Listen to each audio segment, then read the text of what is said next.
Di sebuah desa yang bernama Desa Harapan, merupakan sebuah pedesaan yang asri dengan penduduk yang ramah. Kehidupan masyarakat Desa Harapan sangat sederhana, mata pencaharian masyarakatnya adalah bertani dan beternak sapi. Mereka bertani dan beternak hanya untuk kebutuhan Desa Harapan saja, yang sering disebut sebagai subsisten. Suatu hari pada masa panen di Desa Harapan, seorang petani berhasil memanen padi dengan hasil yang lebih dari cukup untuk kebutuhan keluarganya dan kebutuhan Desa Harapan. Sehingga petani tersebut ingin menukar sebahagian dari kelebihan hasil panen tersebut dengan susu sapi produksi tetangganya di Desa Harapan. Petani tersebut bertemu dengan peternak di suatu tempat yang sudah ditentukan, sehingga di tempat tersebut tercipta pasar kecil tempat pertukaran barang di Desa Harapan. Seorang warga, Ibu Heni yang berada di sekitar tempat pertukaran barang antar petani dan peternak melihat fenomena ini dan berinisiatif membuka usaha pembuatan kue dengan bahan baku yang ditanam oleh warga Desa Harapan.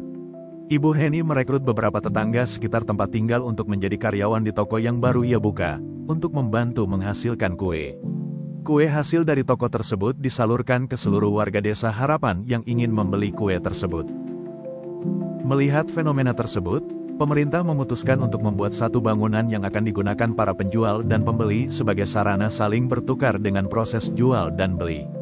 Pemerintah secara tidak langsung mendapatkan pemasukan melalui bangunan yang proses jual beli yang dilakukan, seperti pajak dari barang yang diperjualbelikan dan pajak dari penjual yang menggunakan bangunan sebagai sarana melakukan kegiatan jual dan beli, atau yang biasanya kita sebut sebagai pasar. Semakin lama, roti hasil produksi dari toko Ibu Ani menjadi terkenal karena rasanya yang lezat.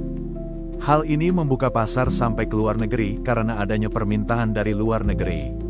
Kemudian melalui pemerintah dengan membuat regulasi mengenai perdagangan antar negara, kue Ibu Ani dapat dijual ke luar negeri. Melalui transaksi ini Ibu Ani mendapatkan pasar yang lebih luas dan konsumen yang lebih banyak. Sementara pemerintah mendapatkan pendapatan dari bea keluar produk yang dikirim ke luar negeri.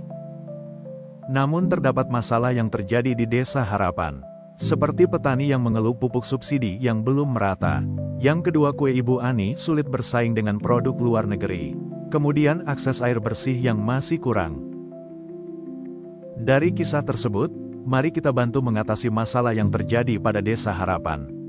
Kita bisa membantu seperti mencari tahu siapa saja yang terlibat di dalam kisah tersebut, apa solusi yang dapat kita sediakan untuk membantu Desa Harapan.